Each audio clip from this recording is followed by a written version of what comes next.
All right, ninjas, strap yourselves in because this is going to be a big one. The Facebook marketing objectives and when to use each one, right? So this is one of the most important things that you need to know about how to maximize your results and minimize your ad spend simultaneously. Which one of these marketing objectives is going to be good for which thing or which purpose of advertisement, right? And so we're going to start off in the awareness category, which is this far left column that has these two different options right here for marketing objectives: brand awareness and reach. So brand awareness basically is getting your ad in front of people who are most likely to pay attention to your ad. So I would run a brand awareness campaign if, for example, I launched a brand new purse company and I wanted to get people interested in my purse company, my brand, who are already interested in certain brands that are similar, right? So I would target people in a brand awareness campaign who have, expressed interest in like Kate Spade or, Louis Vuitton or things like that, right? To get my brand, to get people aware of my brand, to get my ad in front of people who are most likely to pay attention to my ad. Right? And so that is what brand awareness is. It's not a very commonly used marketing objective, but it does have very specific usages, kind of similar to what I just described. So the reach objective. The reach objective is a really cool objective, actually. So the reach objective literally is to reach as many people as you possibly can. So this objective is to get your ad in front of as many eyes as humanly possible to do, right? And so the reach objective is really cool because, not only is it supposed to, get in front of the maximum number of people, and by the way, you can hover over each marketing objective and it gives you like a super little kind of synopsis of which, what these things are actually for.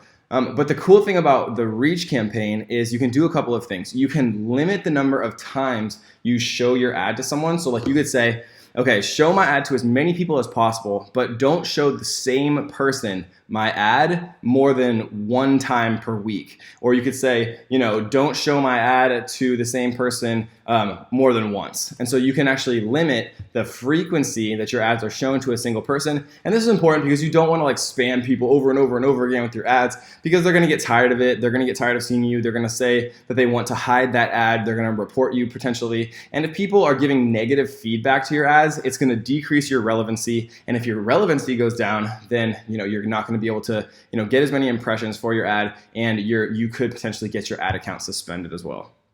So reach is also a really good, this is a little ninja hack for you guys.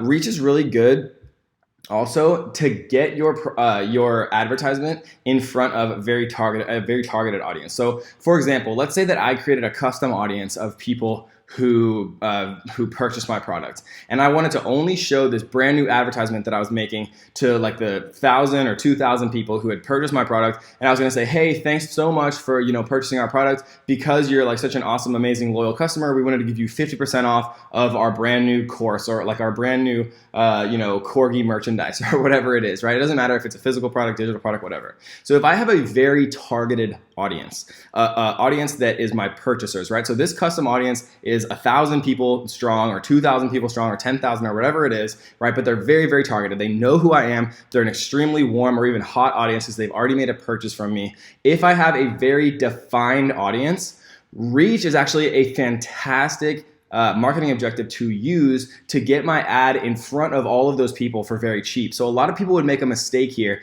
and they'd say, I'm just going to run a conversion campaign for my purchasers, right? Instead of doing that, actually, because the conversion marketing objective, Facebook knows that they can charge more for that, right? Because they're showing your ad only to people who are likely to convert. But in this specific case, if you're marketing to, like, for example, people who've already purchased from you, you know that they're likely to convert because they've already converted, right? So why pay more for a more expensive marketing objective when you could actually, with a super, super defined audience in this specific case, pay for a much cheaper marketing objective, which is the reach objective. And so if you have a very targeted audience, the reach objective is a great way to get your message in front of a very targeted audience for cheap. And there's one other very, very cheap way to do that, which we're going to talk about in a second. So that is the awareness column. People don't use brand awareness that often. People do use reach very often, so it is an important one to kind of get familiar with because it is very important. That is the general introduction of the brand awareness and reach campaigns. Again, brand awareness is not particularly used that often. I've never seen really good results from it specifically, but reach is a fantastic way